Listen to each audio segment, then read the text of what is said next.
안녕하세요. 미래를 설계하라 경제잡학사전 구혜림입니다.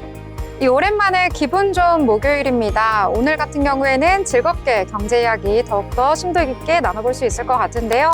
오늘도 두 분의 아나운서와 함께 하도록 하겠습니다. 정소희, 김소연 아나운서 함께 하시겠습니다. 안녕하세요. 안녕하세요. 네, 그러면 간밤에 뉴욕 증시부터 살펴보고 넘어가도록 하겠습니다. 이 뉴욕 증시 같은 경우에는 오랜만에 이렇게 장이 좋을 수 있나라고 보실 수가 있겠는데요. 자세한 분위기 살펴보도록 하겠습니다. 자, 소희 아나운서 전해주시죠. 네, 간밤 뉴욕 증시 3대 지수 모두 엄청난 상승세를 보였습니다. 사실 장 초반까지만 해도 이렇게 상승폭이 클 줄은 예상을 못했는데요. 어제가 상호관세 발표일이었던 데다 중국과 유럽연합이 보복관세를 부과하겠다라고 발표를 하면서 이 장 초반에는 조금 흔들리는 모습이었습니다. 불안정한 반등 움직임이었는데 이 흐름이 트럼프 대통령이 중국을 제외한 모든 국가에 90일간 관세를 유예하겠다라는 소식을 밝히면서 아주 상승 흐름으로 바뀌었습니다. 자세한 마감 지수 보시면요. 먼저 다우존스 7.87% 오른 4608.45포인트로 종가 형성했고요. 나스닥의 경우에는 무려 12.16%나 상승하면서 17,124.97포인트로 거래 마쳤습니다. S&P 500 역시나 9.52%, 거의 10% 가까운 오름세를 보이면서 5,456선에서 종료되는 모습인데요. 이 S&P 500의 경우에는 2008년 10월에 10%, 11% 올랐던 것에 이어서 역대 세 번째로 높은 상승률을 보여주고 있고요.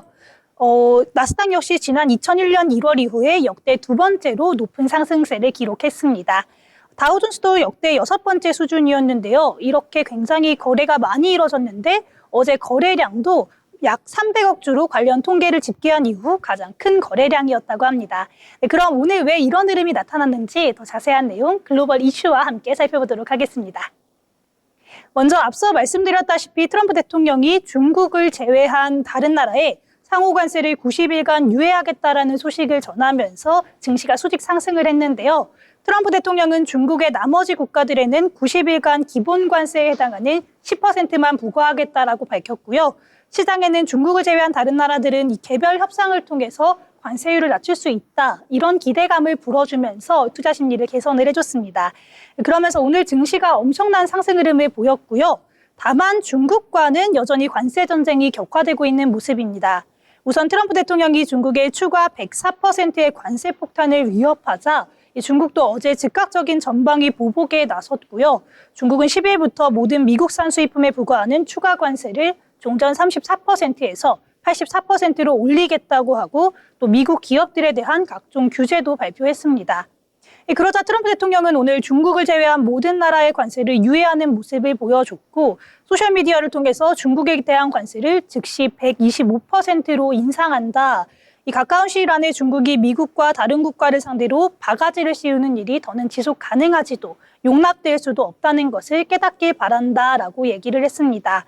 미국과 중국의 관세 전쟁 앞으로도 격화될 것으로 보이는데요. 미국과 가장 크게 맞붙었던 중국이 이렇게 전쟁을 치르는 동안 또 유럽 증시는 다른 모습을 보여줬습니다. 유럽연합도 역시나 다음 주부터 미국의 최고 25%의 관세를 부과하겠다라고 이야기를 했지만 당초 예고한 것보다 대상 품목과 관세율을 낮추면서 협상의 문을 열어놓았고요. 이번 합의는 트럼프 대통령의 관세 폭탄 이후 유럽연합이 처음으로 확정한 보복 조치이기도 합니다. 다만 집행위원회가 미국이 공정하고 균형 잡힌 협상 결과에 합의한다면 이러한 대응 조치는 언제든지 중단될 수 있다 이렇게 강조를 하는 모습이었고요. 앞으로 미국과 유럽연합도 어떤 모습으로 관세 전쟁이 흘러가게 될지 주목을 해봐야겠습니다. 마지막 소식 보시면 FOMC와 관련한 이야기인데요. 일단 페드의 지난달 FOMC에서 트럼프 대통령의 관세 정책에 대한 논의가 굉장히 광범위하게 이뤄진 것으로 밝혀졌습니다. 연준 최고 정책 결정자들은 트럼프 정책 영향의 불확실성이 높다라고 평가를 했고요. 지난 3월 FOMC에서 거의 모든 참가자가 인플레이션 위험은 상방으로 기울어져 있는 반면에 고용 위험은 하방으로 기울어져 있는 것으로 평가했다고 합니다. 또 인플레이션이 더 높아지면서 고용은 둔화하는 스태그플레이션 위험도 시사한 것으로 나타났습니다.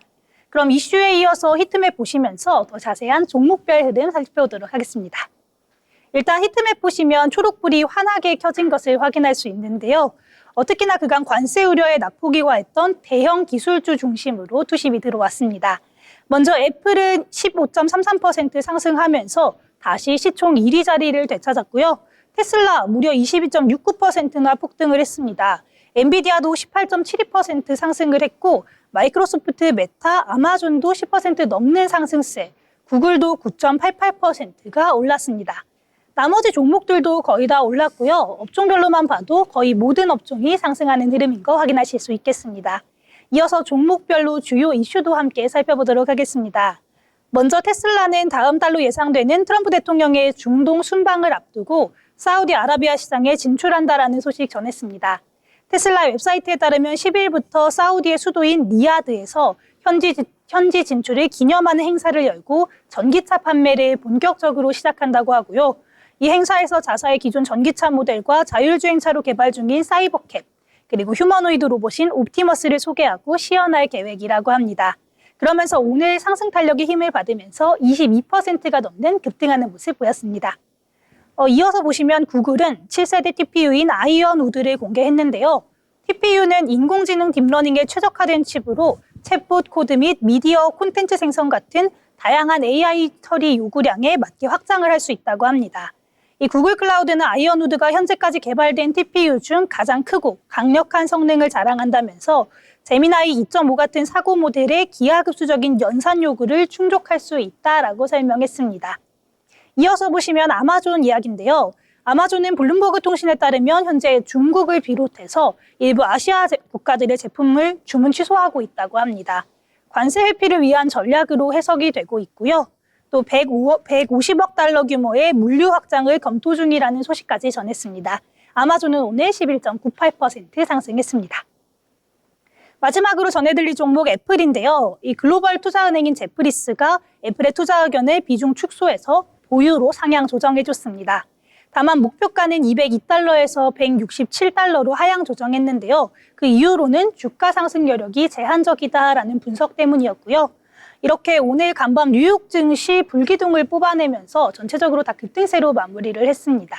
다만 시장에는 여전히 관세에 대한 불확실성이 남아있는 상태이기 때문에 미중 갈등은 계속해서 격화되고 있고 또 유럽도 아직까지 정리가 되지 않은 상황입니다. 그렇기 때문에 이 미국계의 흐름 어떻게 될지 앞으로도 잘 지켜봐야겠습니다. 지금까지 글로벌 증시 전해드렸습니다. 네, 미증시 전반적으로 잘 살펴주셨습니다. 이 미증시 같은 경우에는 분위기가 정말 고무적이었다라고 할 수가 있겠는데요. 이 트럼프 대통령의 상호 관세 철회를 한다, 유예를 한다라는 소식이 전해지면서 정말 수식 상승을 하는 모습이 나타났습니다. 이 90일 정도 유예를 하니까요. 일단은 90일을 확보했다라는 시장 투자자들의 의견이 모이면서 기록적인 급반등 보였다라고 할 수가 있겠는데요. 다만 관세에 대한 불확실성 아직은 해소가 되지 않았습니다. 이 부분에 대해서는 투자를 하실 때 유의를 하셔야겠습니다. 자, 그러면 이번에는요, 저희 기업에 대해서 알아볼 시간인데요. 자, 소연 아나운서 전해주시죠. 네, 오늘 제가 소개할 기업은 JP모건 체이스입니다. JP모건 체이스는 미국의 대표적인 글로벌 금융사입니다. 2023년 기준으로 회사 자산 규모는 3.9조 달러, 한화로 약 5,200조 원에 달하며 시가총액 기준으로 세계 최대 은행으로 자리 잡고 있습니다. JP모건 체이스는 대규모 자산 수준과 넓은 영업 포트폴리오로 미국 금융시장의 안정성과 유동성 변화에 많은 영향을 미치기도 합니다. 또한 시스템적 중요 금융기관으로 분류되기 때문에 만약 내부에 문제가 생긴다면 전 세계 금융시장에 심각한 영향을 미칠 수 있는 그런 회사입니다. JP모건 체이스는 원래 JP모건 코어포레이션이라는 이름으로 존 피어먼트 모건이 설립한 회사였습니다. 하지만 여러 차례 인수합병을 거치면서 지금의 모습으로 발전하게 됐고 그에 따라 사명도 현재 JP모건 체이스로 변경됐습니다. 가장 먼저 2000년에 JP모건과 체이스 맨하튼 은행이 합병하면서 소매금융과 상업금융 서비스가 결합됐고 이를 통해 포괄적인 금융 서비스를 제공할 수 있는 기반을 마련했습니다. 2004년에는 뱅크원을 인수했는데요. 이 인수는 소매금융 부문에서 중요한 성장 기회가 됐고 회사의 전략적 방향성과 운용 효율성에도 큰 전환점을 맞이했습니다. 그리고 2008년 금융위기 당시 많은 금융회사들이 위기에 처해 있었는데 JP모건은 베어스턴을 인수하면서 투자은행과 증권 서비스 분야의 경쟁력을 크게 높이는 계기가 됐습니다. 같은 해 워싱턴 뮤추얼의 은행 부문을 인수하면서 전국적 소매은행 네트워크를 확장하고 개인 소비자 대상 서비스를 폭넓게 제공할 수 있는 기반을 마련했습니다. 마지막으로 2023년 퍼스트 리퍼블릭 뱅크의 주요 자산을 인수하고 예금을 승계하면서 자산 관리와 고액 자산가 대상 서비스 분야에서의 입지를 더욱 강화했습니다. 이처럼 JP모건 체이스는 전략적 인수합병을 통해 글로벌 금융시장에서 독보적 위치를 다져왔습니다. 현재 JP모건 체이스는 뱅크 오브 아메리카, 시티그룹, 웰스파고와 함께 미국의 4대 은행으로 불리고 있으며 세계에서 7번째로 큰 기업 규모를 자랑합니다. JP모건 체이스는 최근 신사업 분야로 암호화폐 시장에 진출했는데요.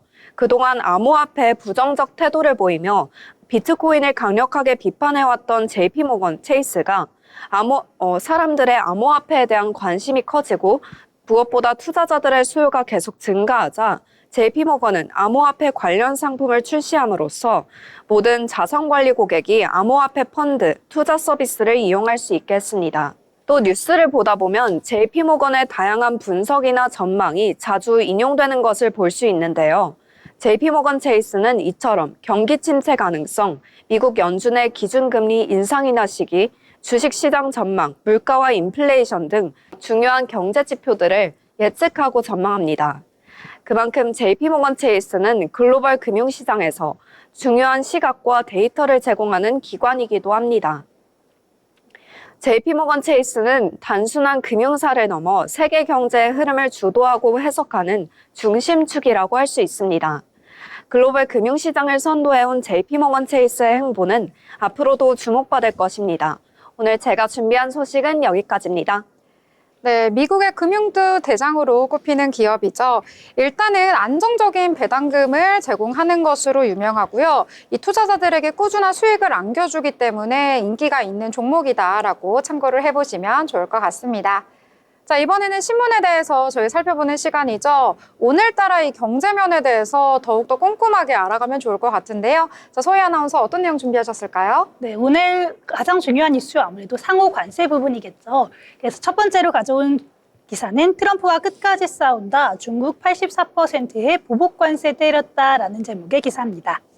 이 미국이 9일 중국에 104%의 추가 관세를 부과하자 중국이 달러당 위안화 환율을 19개월 만에 최고 수준으로 끌어올렸습니다. 미국의 고율 관세에 맞서 위안화 평가 절하로 대응을 한 건데요. 이와 함께 중국은 10일부터 모든 미국산 수입품의 추가 관세율을 기존 34%에서 84%로 인상하겠다고 밝혔습니다. 중국인민은행은 이날 어제 환율을 달러당 7.2066 위안으로 고시했는데요. 이는 지난해 9월 이후 가장 높은 수치이고 트럼프 대통령 당선 이후 처음으로 위안화가 7.2선을 돌파한 셈입니다. 중국은 그간 7.2선을 넘지 않도록 관리를 해왔는데 이번에는 수출 기업을 보호하기 위해 통화 가치를 일부러 떨어뜨린 것으로 보입니다. 여기에 중국은 미국산 제품에 대해 고율 관세 외에도 미국 군수기업을 신뢰할 수 없는 기업 목록에 올리고 일부 민군 겸용 물자 수출도 제한하겠다라고 밝혔는데요. 무역 전쟁이 실질적인 환율 전쟁으로까지 번지고 있는 분위기입니다. 트럼프 대통령은 중국이 통화를 조작하고 있다고 강하게 비판했고요. 중국은 끝까지 싸우겠다면서 백서를 내고 반박했습니다. 관세 전쟁이 단기간에 마무리되기는 어려워 보이는 상황입니다. 이어서 다음 뉴스도 전해드리겠습니다. 유럽연합도 보복관세, 과일, 목재, 의류 등 미국산의 최대 25%, 유럽연합이 미국산 제품에 최대 25%의 추가 관세를 부과하기로 했습니다. 오는 15일부터 단계적으로 시행되는 이번 조치는 미국이 유럽산 철강과 알루미늄에 고율의 관세를 부과한 데에 대한 본격적인 맞대응 조치인데요. 로이터 통신에 따르면 이 유럽연합의 27개 회원국은 유럽연합 집행위원회가 제안한 보복관세 조치를 승인할 예정이라고 밝혔고요. 오토바이, 가금류, 과일, 목재, 의류 같은 다양한 품목이 대상이 됐습니다. 작년 기준으로 해당 품목의 수입 규모는 약 23조 원으로 미국의 철강, 알루미늄 관세 조치에 대한 정면적인 대응 성격으로 보실 수 있겠습니다. 이번 보복관세는 이달 15일을 시작으로 5월 16일과 12월 1일 세 차례에 걸쳐서 단계적으로 부과될 예정이고요. 유럽연합은 투표를 통해 조치를 확정할 예정인데 현재 다수 회원국들이 찬성 의사를 밝혔다고 합니다. 다만 미국산 유제품과 주유는 최종 대상에서 제외가 됐고요. 프랑스와 이탈리아 같은 주요 와인 수출국들이 반대한 결과라고 볼 수 있겠습니다. 앞서 트럼프 대통령은 유럽연합이 미국산 버번 위스키에 50%의 관세를 매기면 유럽산 주류에 최대 200%의 관세를 부과하겠다라고 이야기를 했고요. 이렇게 미국과 유럽 간의 무역 갈등도 본격화가 되고 있기 때문에 글로벌 흐름에도 굉장히 영향을 미칠 것으로 보여지고 있습니다. 다음 소식도 함께 보겠습니다. 이 구글 성능 10배 높인 차세대 AI 반도체 개발. 구글이 인공지능 모델과 반도체 모두에서 강수를 꺼내 들었습니다. 고성능 저비용 전략으로 경쟁자들과의 격차를 벌리고 엔비디아에 대한 의존도를 낮추려는 움직임인데요. 현지 시간 9일 구글은 라스베가스에서 열린 넥스트 2025 행사에서 보급형 LLM, 제미나이 2.5 플래시와 함께 새로운 AI 반도체인 아이언 우드를 공개했습니다. 제미나이 2.5 플래시는 질문의 복잡도에 따라 처리 시간을 조정하면서 속도와 비용 면에서 효율을 높였고요. 대규모 고객 서비스나 가상비서 운영에 최적화된 모델로 평가받고 있습니다. 같이 공개된 아이언 우드는 구글의 7세대 AI 가속기인데요. 추론 성능에 집중한 이 칩은 이전 세대보다 10배 이상 성능이 높아졌다고 합니다. 고대역폭 메모리까지 탑재되어 있어서 더 큰 데이터 처리도 가능해졌다고 하는데요. 이렇게 되면서 구글은 자사 AI 모델을 엔비디아 칩이 아닌 자체 반도체로 돌릴 수 있는 길을 넓히고 있는 상황입니다. 특히 AI 활용이 학습 중심에서 추론 중심으로 옮겨가고 있기 때문에 아이언 우드가 엔비디아의 기술 경쟁에서 중요한 포인트가 될 것으로 보이고 있고요. 또 구글은 AI 에이전트 간 통신을 위한 에이전트 투 에이전트 프로토콜도 함께 공개를 하면서 오픈소스 생태계 강화에도 나섰습니다. 현재 구글은 400만 명이 넘는 개발자들이 제미나이를 기반으로 서비스를 재개발 중이라고 밝혔습니다. 계속해서 다음 소식도 함께 보겠습니다. 미국 마이크론 관세발 가격 인상, K반도체도 동참하나라는 제목의 기사인데요. 도널드 트럼프 대통령의 관세 정책 여파로 반도체 업계가 본격적인 가격 인상에 나섰습니다. 9일 로이터 통신에 따르면 미국 반도체 기업 마이크론이 고객사의 메모리 묘들과 SSD 제품 가격을 인상하겠다라는 계획을 통보했고요. 단순하게 원가 인상을 하는 것 외에도 아시아 지역에서 들여오는 제품에 24% 이상의 관세가 부과가 되는데 이 비용까지 모두 제품에 반영한 결과로 보여집니다. 특히 메모리 묘들과 SSD는 트럼프 행정부가 최근에 발표한 관세 부과 대상에 포함되면서 가격 인상이 불가피한 상황이고요. 삼성전자와 SK하이닉스 같은 국내 기업들도 영향을 받을 수 있다는 분석이 나오고 있습니다. 문제는 여기서 그치는 게 아닌데요. 관세로 인해서 글로벌 공급망이 흔들리면서 주요 IT 제품들의 출하량 전망치가 줄줄이 하향 조정됐습니다. 시장 조사업체 트렌드포스는 AI 서버 성장률이 최대 10%포인트까지 낮아질 수 있다라고 밝혔고요. 스마트폰은 역성장할 가능성도 제기가 됐습니다. 특히 AI 서버에는 국내 업체들의 HBM 메모리가 들어가는데 이렇게 수요가 줄어들면 공급에도 영향을 미칠 수밖에 없는 상황이고요. 전문가들은 현재의 비관론이 수요에 급감하기 때문이라기보단 글로벌 공급망의 불확실성 때문이라고 해석하고 있습니다. 2분기에는 관세 시행 전 선출하 효과 덕분에 실적이 선방을 했지만 2분기부터는 관세 리스크가 본격적으로 영향을 미칠 가능성이 높다라는 분석입니다. 마지막 뉴스도 함께 보겠습니다. SK하이닉스 사상 첫 디램 1위에 올랐다. SK하이닉스가 지난 1분기 글로벌 디램 시장 점유율 1위에 올랐습니다. 1983년 창사 이후 처음으로 1위에 오른 건데요. 이 디램을 쌓아 만드는 고대역폭 메모리, 즉 HBM이 시장에서 경쟁사들을 압도한 결과라고 볼 수 있겠습니다. 삼성전자는 32년 만에 처음으로 1위 자리를 내줬고요. 시장 조사업체 카운터 포인트 리서치에 따르면 SK하이닉스는 올 1분기 디램 시장에서 점유율 36%를 기록하면서 1위에 올랐다고 합니다. 삼성전자는 34%, 마이크론이 25%로 뒤를 이었고요. AI 수요가 확산되면서 HBM 중심의 반도체 시장이 열리자 이 분야에 10년을 넘게 집중해왔던 SK하이닉스가 가장 크게 수혜를 보고 있는 것으로 보입니다. 특히 엔비디아의 최신 HBM3E 제품을 사실상 독점적으로 공급을 하면서 시장 점유율을 70%까지 끌어올린 상황이고요. 범용 D램 중심의 삼성전자가 중국의 저가 공세에 더 크게 영향을 받았다라는 것도 이번 순위 변화에 작용한 것으로 보여지고 있습니다. 전문가들은 SK하이닉스의 상승세가 당분간 이어질 가능성이 높다라고 보고 있고요. HBM 수요는 계속해서 늘어나는 반면에 관세 이슈나 경기 둔화는 상대적으로 민감한 종목이기 때문에 한번 주목을 해봐야 되겠습니다. 이런 분위기 속에서 SK하이닉스의 올해 예상 영업이익은 약 32조 원에 달할 것으로 보이고요. 이는 삼성전자 전체 영업이익과 비슷한 수준이고 반도체 부문만 놓고 보면 오히려 SK하이닉스가 앞서게 됩니다. 한편 삼성전자는 연내 HBM3 납품 확대와 함께 차세대 HBM4로 반전을 노리고 있습니다. 32년 만에 뒤집힌 D램 시장 1위 자리를 두고 두 기업이 앞으로도 치열한 경쟁을 벌일 것으로 예상되고 있습니다. 지금까지 신문 브리핑 전해드렸습니다. 네, 오늘 신문 브리핑 내용 중에서요, 반도체 관련한 뉴스가 2개나 있었는데요. 오늘 또 반도체주가 강세 보였기 때문에 자세한 내용 잠시 뒤에 알아보도록 하고요.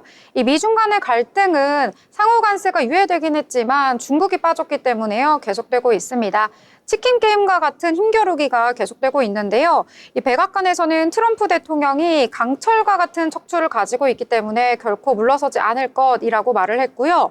중국 역시도 미국이 독단을 고수한다면 끝까지 싸울 것이라는 언급을 한 것을 보면은요, 계속해서 서로가 물러설 기미가 보이지 않는 것 같습니다. 앞으로의 상황이 어떻게 전개가 될지 이 부분도 살펴보셔야겠습니다. 더불어본 방송에서 제공하는 정보는 투자 판단을 위한 조언일 뿐 해당 종목의 가치, 상승과 하락에 대해서는 보장하지 않습니다.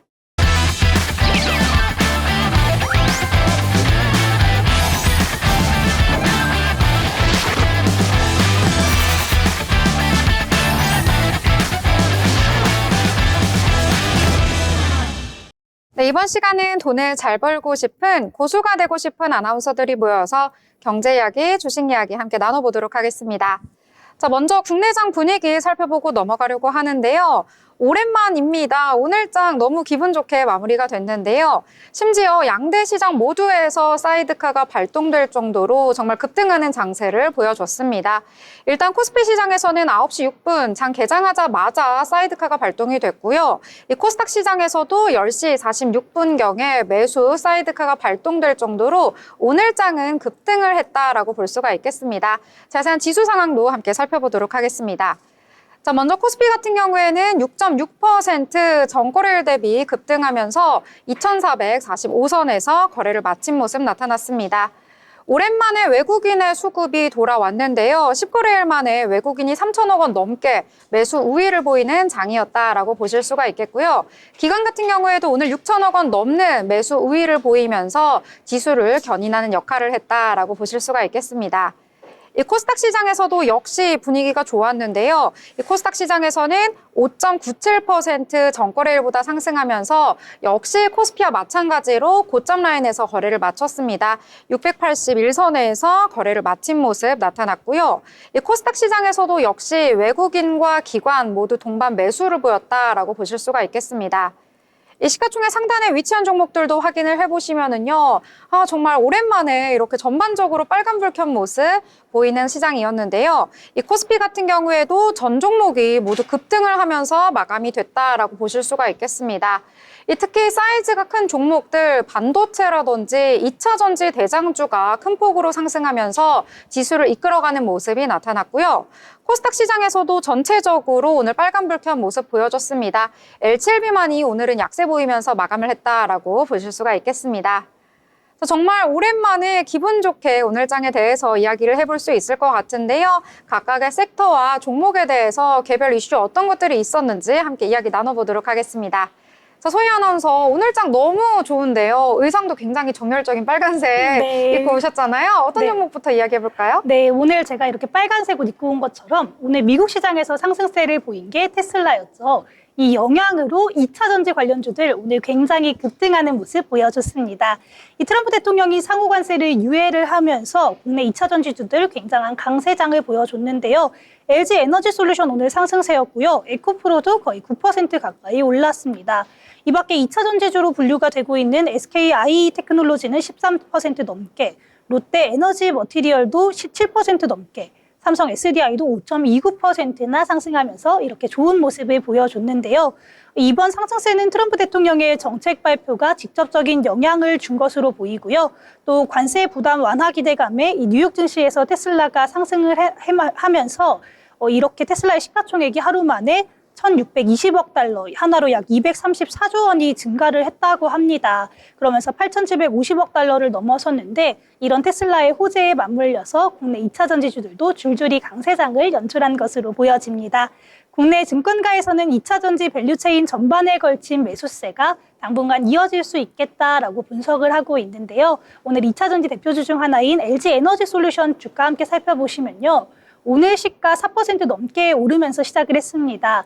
그러면서 고가는 10% 넘게까지 올랐었는데 살짝은 힘이 빠지면서 8.19% 상승한 34만 3,500원으로 종가 형성하는 모습입니다.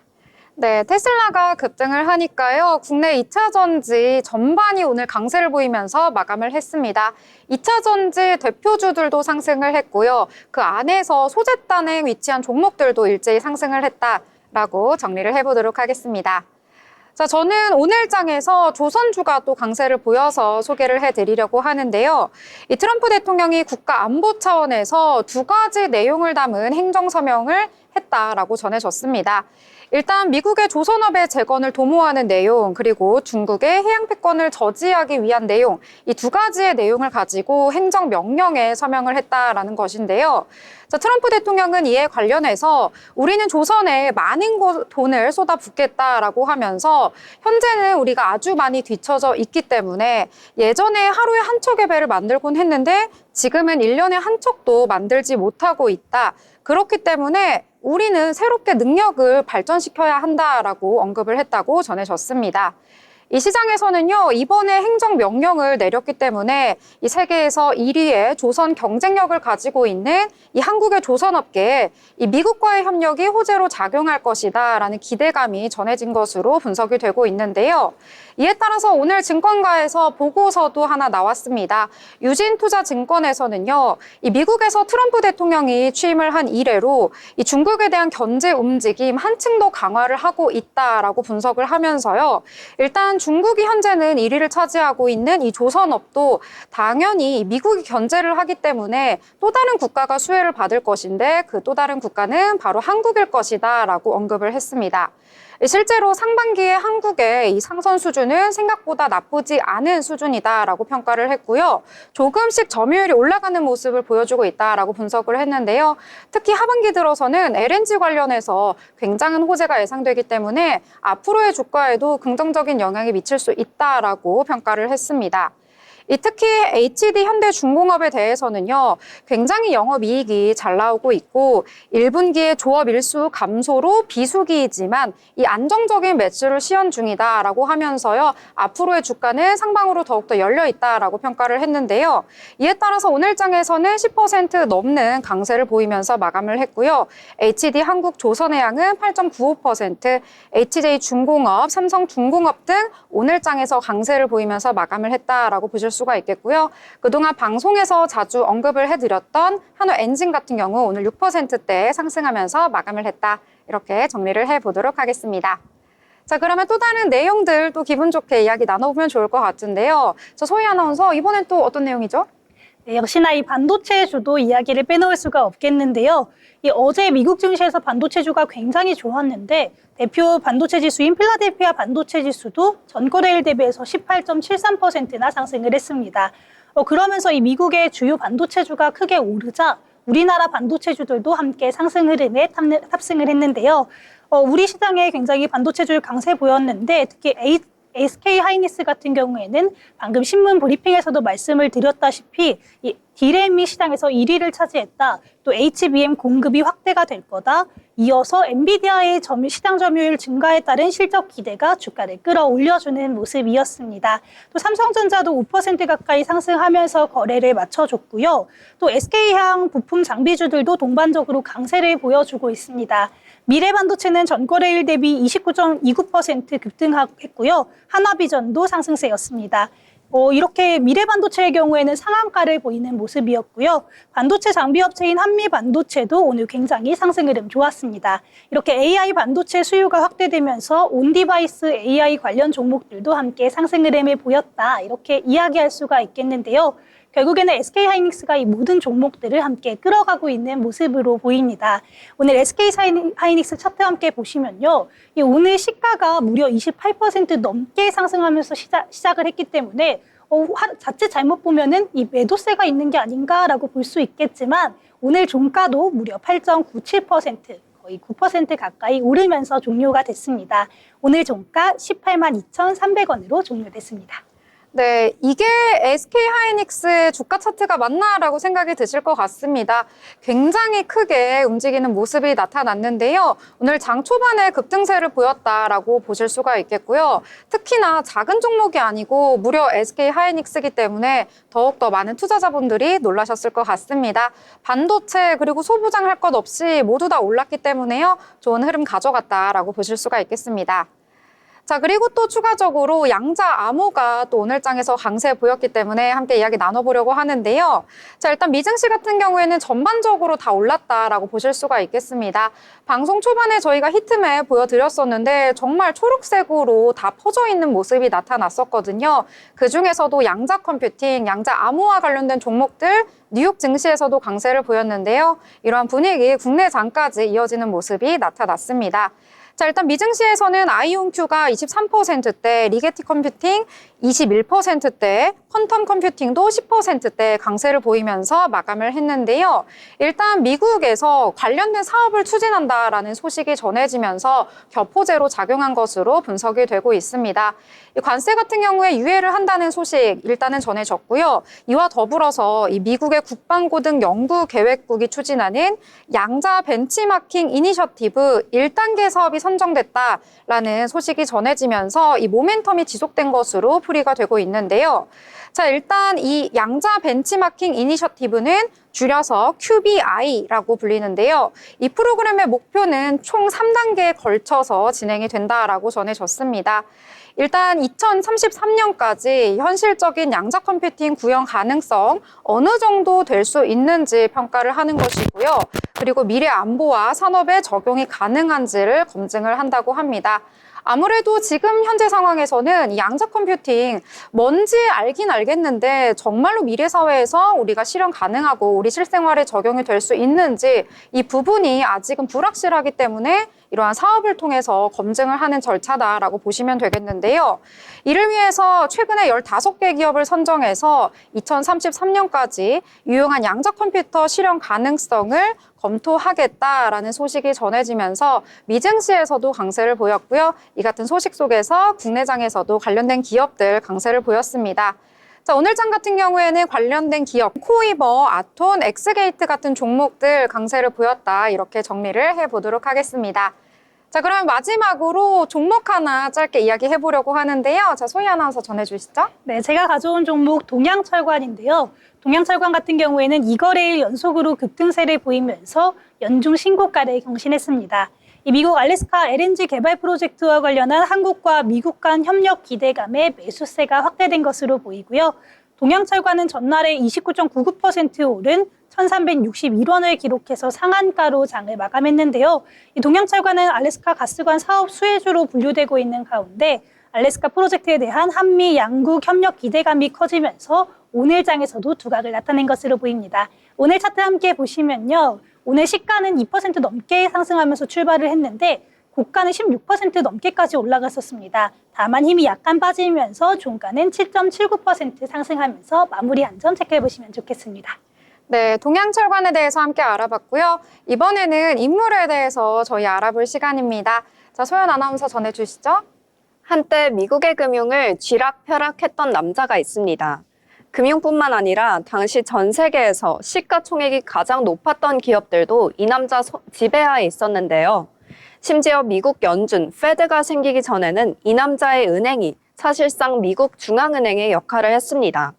그리고 오늘은 역사상 미국에서 가장 강력했던 금융인, 그리고 앞서 기업사전에서 살펴봤던 현대 미국의 거대 투자은행 JP모건스의 창립자 JP모건 이야기입니다. JP모건은 1837년 미국 코네티컷주에서 태어났습니다. 본명은 존 피어몬트 모건, 이름의 앞글자를 따서 우리가 아는 JP모건이 됐습니다. 모건의 집안은 상당히 부유했는데요. 덕분에 그는 미국 내에서도 손꼽히는 명문고등학교를 졸업했고 독일 대학에서 미술사 학위를 취득합니다. 하지만 정작 모건의 관심은 사업에 있었습니다. 그의 아버지 J.S. 모건은 영국 금융기업 피바디사의 핵심 파트너였고 유명한 유대가 금융가인 로스차일드 가문의 방식을 따르고 있었습니다. 그래서 런던, 파리, 뉴욕에 거점을 두고 전 세계 금융을 지배하고자 하는 전략을 취했는데요. JP모건이 대학을 졸업하자마자 그를 곧바로 런던으로 부르게 됩니다. 모건은 20살 때 아버지가 운영하는 투자회사 런던 지점에서 인턴으로 일하며 금융에 대해 배웁니다. 이후 24살이 되자 뉴욕으로 가서 자신의 이름을 딴 JP모건이라는 회사를 설립합니다. JP모건에게 돈 벌 기회는 빨리 찾아왔습니다. 그가 JP모건을 차렸을 때 미국에서 남북전쟁이 발발했는데요. 모건은 이 전쟁을 기회로 삼아 떼돈을 벌게 됩니다. 그는 무기상들에게 고금리로 돈을 빌려주는 방식으로 수익을 올렸고 또한 근본위제 시절이라서 마구잡이로 찍어내는 지폐와 금 사이에 가격 차이가 있었는데 금을 대량으로 매입해 금값이 오를 때 팔아 엄청난 시세 차익을 거두게 됩니다. 그의 투자 수완은 정확했고 전쟁이 끝난 뒤엔 미국 최고 부호 중 한 명으로 떠오르게 됩니다. JP모건은 금융뿐만 아니라 철도회사, 철강회사 등 다양한 산업에 손뻗기 시작합니다. 특히 1880년대 미국 내 철도 산업이 급성장했는데요. 하지만 과열 경쟁으로 인해 많은 철도회사들이 파산 위기에 빠지게 됐습니다. 이때 모건은 철도회사들의 주식과 부채를 대거 사들이며 경영권을 확보합니다.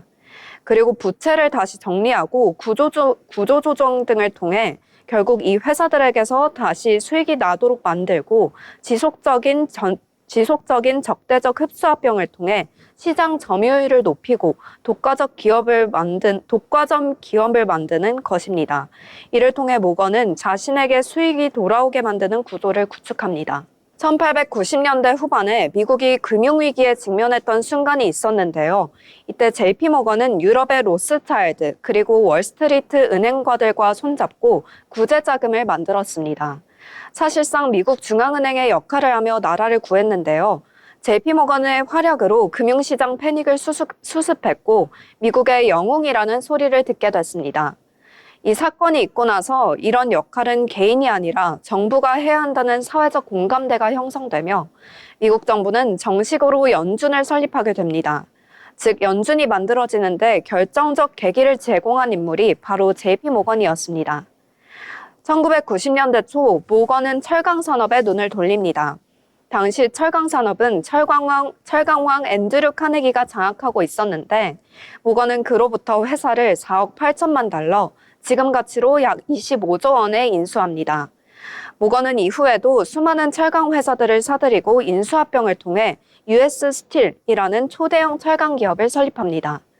US 스틸은 당시 세계 최대 기업 중 하나로 성장하게 됐습니다. 하지만 JP모건의 말년은 그닥 좋지 못했습니다. 모건이 크게 투자한 회사 중 하나였던 해운 트러스트사의 산하 여객선 회사가 전에 없던 대형 여객선을 만들게 됐는데요. 그 배의 이름은 바로 타이타닉이었습니다. 타이타닉은 침몰 사고로 수많은 목숨을 앗아갔고 비난은 자연스럽게 모건에 쏠리게 됩니다. 게다가 각종 음모론까지 더해지면서 모건은 연이어 청문회에 소환되고 공격적인 언론 보도와 정치적 압박 속에 순환의 시기를 겪게 됩니다. 결국 그는 기력을 급격하게 상실하면서 불면증, 우울증에 시달리다가 생을 마감합니다. 19세기 미국 경제를 주름잡던 금융기업가의 말로라고 하기엔 너무나도 허무했습니다. 그가 이끌던 기업들은 반독점법으로 인해 여러 회사로 분할됐지만 JP모건은 살아남아 오늘날 JP모건 체이스라는 거대 금융기업이 됐습니다. 그의 손자 또한 모건 스탠리라는 회사를 창업했으니 현재 미국의 4대 기업 은행 중 2개가 모건 가문 영향하에 있다고 볼 수 있습니다. 이처럼 모건은 19세기 미국 경제는 물론 오늘날의 미국 경제에까지 막대한 영향을 미친 인물입니다. 미국의 금융왕 존 피어몬트 이야기는 여기까지입니다. 네, 오늘은 JP 모건 체이스, 존 피어몬트 모건까지 통일성 있게 함께 알아봤는데요. 더욱더 도움이 되었던 시간이었던 것 같습니다. 자, 그러면 이번에는요, 또 도움이 되는 리포트 함께 알아보려고 하는데요. 자, 오늘 같은 경우에는 인터넷 업종에 대해서 소개해 주신다고요? 네, 맞습니다. 오늘 제가 가져온 투자 리포트 인터넷 업종 이야기인데요. 최근 미국의 대중국 반도체 장비 수출 규제와 맞물려서 국내 인터넷 업종에도 관세 관련 이슈가 부각이 됐었습니다. 특히나 이 중국향 수출 비중이 큰 플랫폼 기업들에 대한 우려가 커졌었는데요.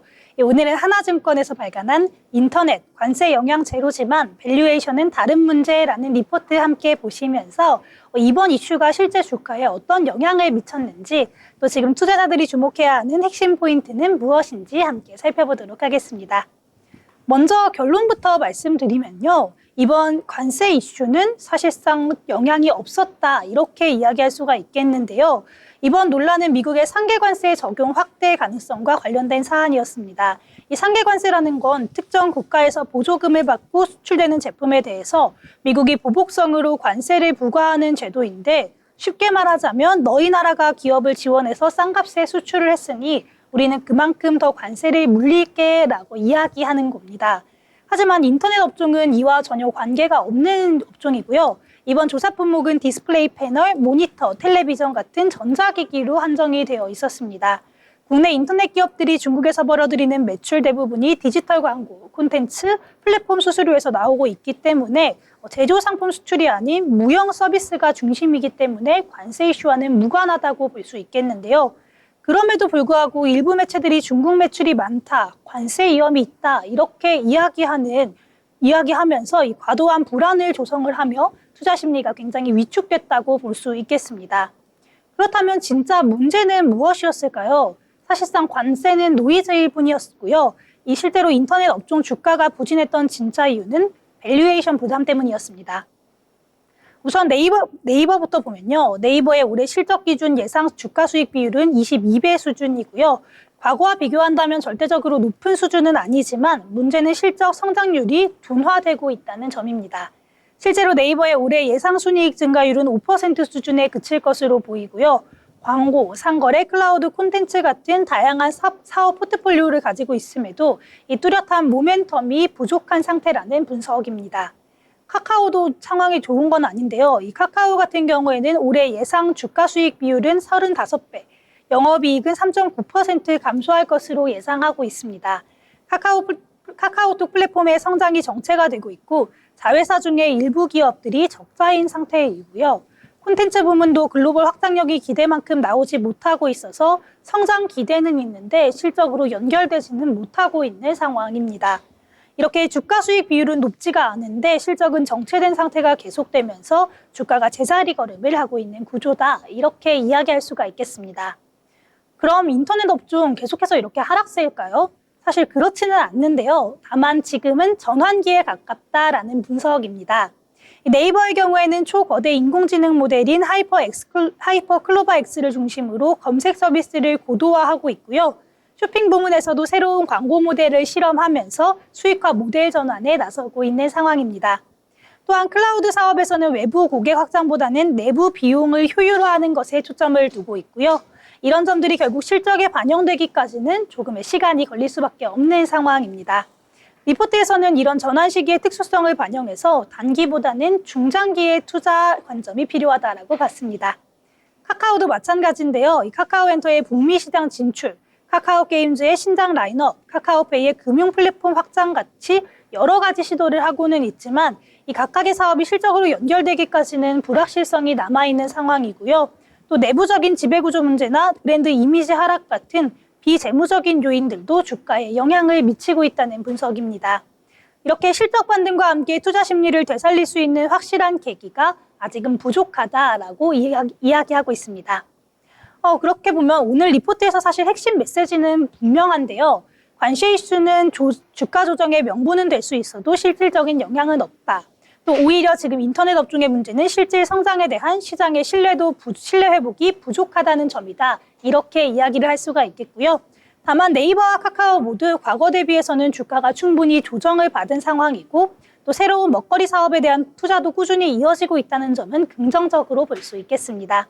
결국 상반기 인터넷 업종은 실적 모멘텀이 크게 부각되기보다는 전환 시기에 정체 구간에 머물러 있을 타이밍이 크고요. 지금은 단기 급등보다는 중장기로 포지셔닝을 고민해 볼 타이밍이다. 이렇게 정리할 수가 있겠습니다. 지금까지 한화증권의 인터넷, 관세 영향 제로지만 밸류에이션은 다른 문제라는 리포트를 바탕으로 인터넷 업종의 최근 이슈 그리고 핵심 투자 포인트까지 함께 살펴봤습니다. 인터넷 플랫폼이라는 말이 더 이상 성장을 하겠다라는 이야기가 아니기 때문에 이 각 기업들의 방향성 그리고 체력, 시장 신뢰를 회복할 수 있는 계기를 꾸준히 지켜봐야겠습니다. 지금까지 투자브리핑이었습니다. 네, 리포트까지 함께 알아봤습니다.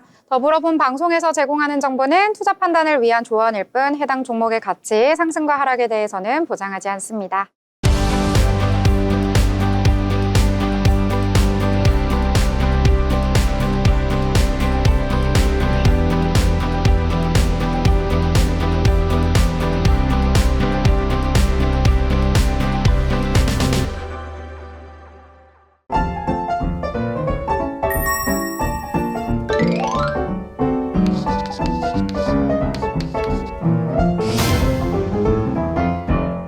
네, 이번엔 오늘장에 대해서 한 줄로 요약을 해보도록 하겠습니다. 저 소연 아나운서 어떻게 요약을 좀 해볼까요? 오늘장 매우 좋았다라고 평가할 수 있겠습니다. 하지만 지난주에 하락폭이 컸던 만큼 내일은 조금 더 상승할 수 있기를 바라봅니다. 네, 오늘 너무나도 좋았다라고 평해 주셨고요. 저 소희 아나운서 어떻게 정리를 좀 해볼까요? 네, 저는 빨간불 계속돼주겠니? 라고 이야기해보겠습니다. 이 오늘장 굉장히 좋았기 때문에 내일도 다음 주도 빨간불이 이어졌으면 좋겠습니다. 네, 의상과 어울리는 멘트까지 추가해 주셨고요. 저는 오늘장 코스피에 꽃이 폈습니다. 이렇게 정리해 보도록 하겠습니다. 자, 오늘 방송 여기서 마무리 짓도록 하겠습니다. 금요일에는 더욱더 빨간불 장이 펼쳐지길 기원하면서 저희는 내일 다시 찾아뵙도록 하겠습니다. 시청해주신 여러분 고맙습니다.